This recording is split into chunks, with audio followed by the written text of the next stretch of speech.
Alright, somehow I pulled that off under 5 minutes. Anyway, what I want to talk about now is the characters of Hamlet simplified down to the very bare bones. This is going to be very bad because I'm not analyzing specific characters. I would probably put that off till later. Anyway, let's get started.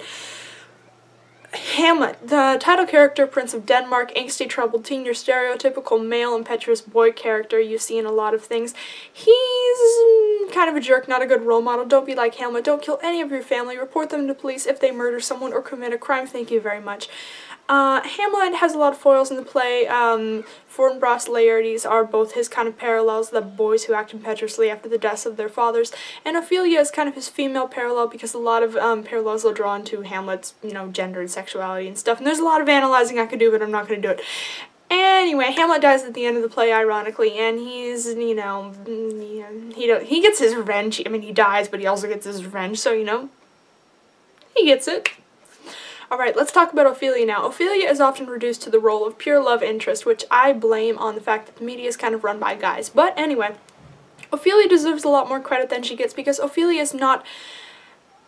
She is, but she's not your basic female archetypical character, something that you might find in a show like The Big Bang Theory or a sitcom run by male writers who don't know how to write women. You get female characters who are very badly fleshed out, who have really no personality aside from the fact that they are pretty or the object of the hero's desires.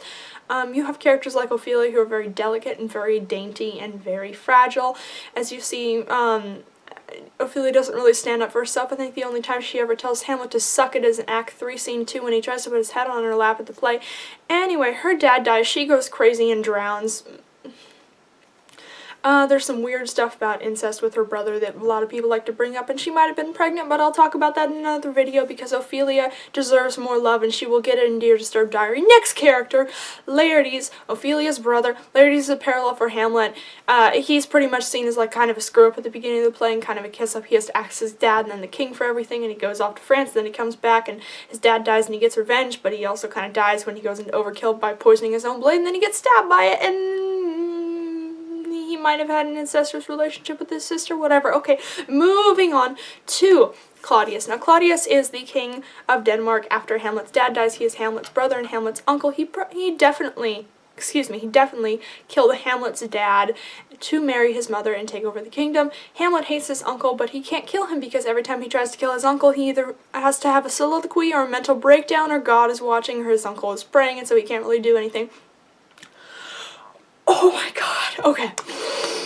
Anyway, Claudius is a very interesting character and he's not very well explained, and I'll probably do him in another video, but he has a lot of complexities that are brought up with him. He doesn't feel the usual stereotypical villain evilness that lasts forever throughout the whole play. He actually has complex emotions, and if I was going to parallel him to any other villains, I would parallel him to Frollo from Hunchback of Notre Dame. Moving on, Gertrude, Queen of Denmark, the late Hamlet's wife and Claudius's wife.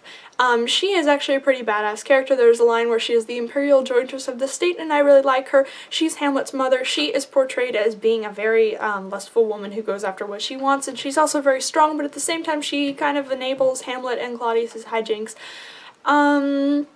Gertrude dies after drinking a poison cup that her husband unwillingly poisoned trying to kill Hamlet, and later kills him too. I forgot to mention that, I'm sorry. Yeah. Gertrude dies.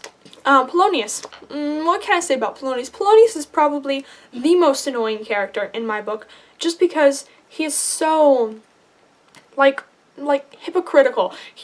Everyone always talks about to the unknown self be true, but in that entire speech, Polonius is talking to his son and he's telling him not to act like himself, and then he says that, which is totally off point. And anyway, Polonius, he does a lot of bad things, and then Hamlet stabs him, and then Hamlet drags his body away and puts him under the staircase or something, and that's why Hamlet gets shipped off to go die, but actually Rosencrantz and Guildenstern die, and then he gets kidnapped by pirates and shipwrecked and comes back in Act 5, and anyway, okay, that's over. Horatio's my bae. Horatio's a scholar. He shows up in Act 1. He's Hamlet's best friend. He's, the rational, level-headed one. Probably a parallel for Hamlet in the way that he acts and the way that he thinks. Anyway, Horatio survives the play. He tries to commit suicide, but Hamlet stops him, saying that he should live on to tell his story, and I totally ship them together, and they will have some shippingable moments in Dear Disturbed Diary. Fortinbras really doesn't have a point. He's the Prince of the Netherlands, and his dad was killed by Hamlet's dad, so he gets revenge, shows up at the end of the play, but he's left out of a lot of adaptations because no one likes him. Rosencrantz and Guildenstern are dead!